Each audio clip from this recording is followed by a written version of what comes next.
বৌদি ঝুরি ভাজা দেবো? সে কি, তাহলে তো তেল খাওয়া হয়ে গেল। Welcome to my oil free or less oil and lot of fiber healthy breakfast. In fact, this is my staple breakfast every day.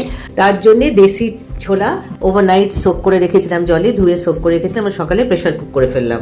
এবার কিছু শসা, ধনেপাতা, টমেটো, পেঁয়াজ, কাঁচা লঙ্কা, ধনেপাতা সব কুচিয়ে নিলাম। তারপর একে একে সব মিক্স করে নিলাম।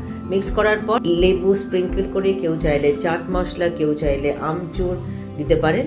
আমি এখানে টমেটো দিইনি, আপনারা ইচ্ছে করলে টমেটো দিতে পারেন। খুবই সুস্বাদু এবং লেবুটা আপনার ভিটামিন সিও প্রোভাইড করছে, খেতে খুবই ভালো। And of course it's very very healthy.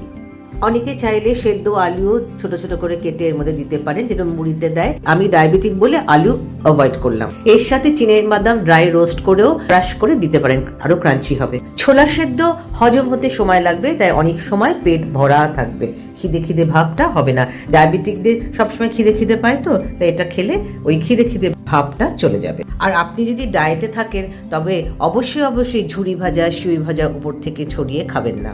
কেমন লাগলো আজকের ভিডিও? আজকের আইডিয়াটা ভালো লাগলে অবশ্যই একটা সাবস্ক্রাইব, লাইক, শেয়ার করতে ভুলবেন না।